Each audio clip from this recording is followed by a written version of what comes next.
SIR পরিযায়ী শ্রমিকদের হেনস্থা এই নিয়ে যখন শোরগোল, এই আবহে লালকেল্লা থেকে অনুপ্রবেশ নিয়ে হুঙ্কার দিলেন প্রধানমন্ত্রী নরেন্দ্র মোদী।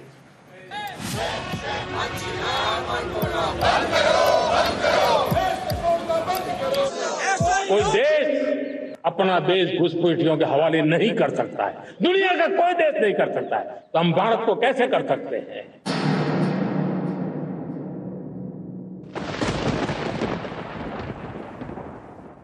घुसपैठिए मेरे देश के नौजवानों की रोजी रोटी छीन रहे हैं, मेरे देश की बहन बेटियों को निशाना बना रहे हैं। ये बर्दाश्त नहीं होगा। जब डेमोग्राफी परिवर्तन होता है, सीमावर्ती क्षेत्रों में डेमोग्राफी में परिवर्तन होता है, तब राष्ट्रीय सुरक्षा के लिए संकट पैदा होता है, सामाजिक तनाव के बीज बो देता है।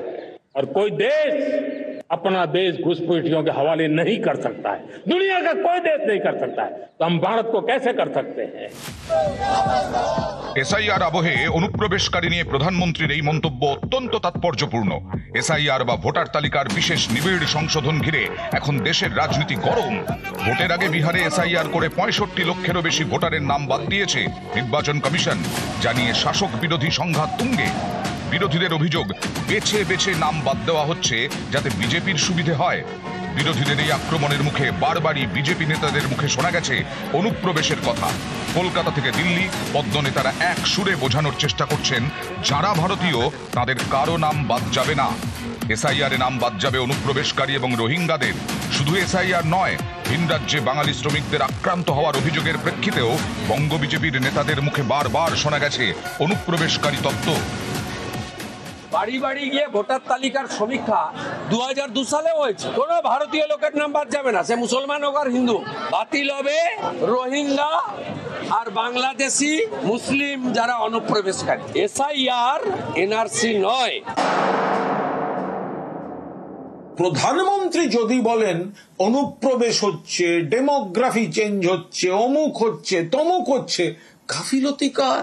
গাফিলতি তার সরকারের, গাফিলতি অমিত শাহের ডিপার্টমেন্টের, গাফিলতি বিএসএফ এর।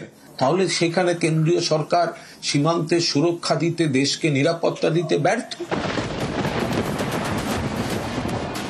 নিউজ 18 বাংলা। আমার বাংলায় এবার যে খবরের দিকে নজর রাখবো, পটাশপুরে জয়েন্ট বিডিও নিখোঁজ। হ্যাঁ, পটাশপুরে জয়েন্ট বিডিও, পূর্ব মেদিনীপুরের পটাশপুর, আর সেই পটাশপুরে রিমা পাত্র জয়েন্ট বিডিও, তিনি নিখোঁজ। শুধু তাই নয়, রিমা পাত্রের পাশাপাশি ব্লক আধিকারিক, জয়েন্ট বিডিওর সঙ্গে নিখোঁজ এক ব্লক আধিকারিকও।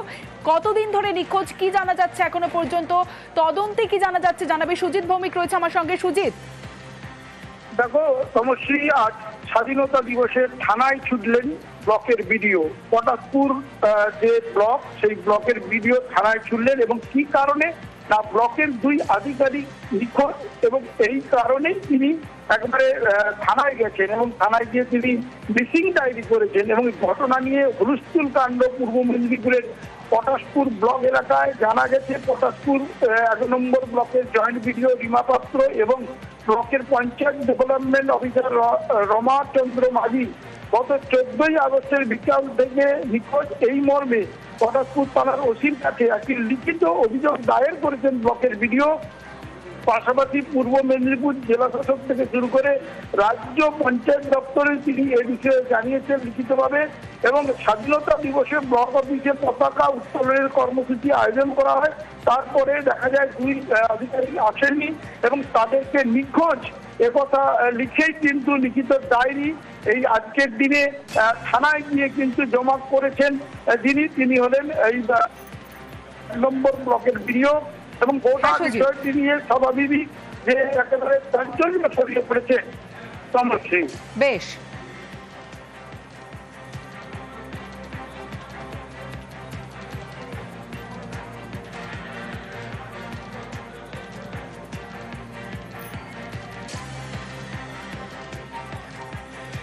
সুজিত, পরিবার সূত্রে কিছু জানা যাচ্ছে?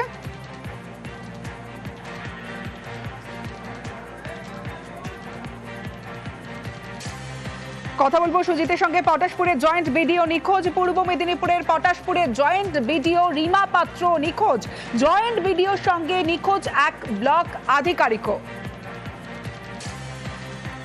স্বাধীনতা দিবসে রেড রোডে কুচকাওয়াজ, আর সেই কুচকাওয়াজে যোগ দিয়ে অসুস্থ হয়ে পড়েন কয়েকজন পড়ুয়া। তাদের ভর্তি করা হয় SSKM হাসপাতালে। আর অনুষ্ঠান শেষ করে তাদের হাসপাতালে দেখতে যান মুখ্যমন্ত্রী মমতা বন্দ্যোপাধ্যায়। বহু সম্মানে ভূষিত হয়েছে এই battalion. is leading the contingent of the battalion is recipient of many citations. অনুরোধ কুমার শঙ্কর রায় বিন্দু The parade commander today. Give him a big hand, ladies and gentlemen. Red রোডের স্বাধীনতা দিবসের কুচকাওয়াজ। এই কুচকাওয়াজে অংশ নেয় বিভিন্ন স্কুলের পড়ুয়ারা। কখনো রোদ, কখনো বৃষ্টি। মাননীয় মুখ্যমন্ত্রী কুচকাওয়াজে যোগ দেওয়া কয়েকজন পড়ুয়া অসুস্থ হয়ে পড়ে।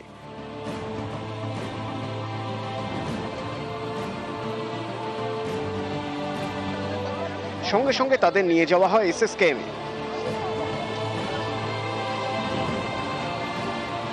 রেড রোডের অনুষ্ঠান শেষ হতেই হাসপাতালে যান মুখ্যমন্ত্রী।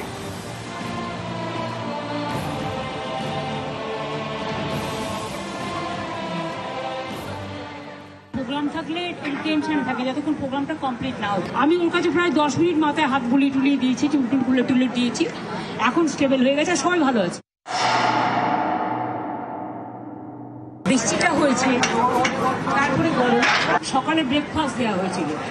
অনেকে হয় কি প্রোগ্রাম থাকলে টেনশন থাকে যতক্ষণ প্রোগ্রামটা কমপ্লিট না হচ্ছে, সেই জন্য ওরা ক্ষুধার্ত ছিল এবং অনেকে ডিহাইড্রেশন টাইপের একটু টেন্ডেন্সি ছিল। একটা বন্ধুকে দেখেছে একটু অসুস্থ হয়ে গেছে, তখন আর একটা বন্ধু অসুস্থ হয়ে গেছে, এখন সবাই ঠিক আছে। আমি সবাইকে আদর করে মিষ্টি টিষ্টি খাইয়ে, জল টল খাইয়ে, ছবি টবি তুলে এসেছি। চুলটুলগুলো সব খুলে দিয়ে এলাম, চুলগুলো ভিজে গেছে। যা যা করার করলাম। ওদের লাঞ্চ টাঞ্চ খাওয়ানোর পরে যারা সুস্থ হয়ে গেছে, একজন একটু প্রবলেম আছে, এখন স্টেবল হয়ে গেছে, সবাই ভালো আছে। ब्लैकआउट हो गया, बिस्किट और ORS पीने के दिया था, तो फिर पी लिए थे हम लोग। उसके बाद फिर अभी थोड़ा सा नॉर्मल हो तो घर जा रहे, और दवा दिया था। नहीं। নিউজ 18 বাংলা।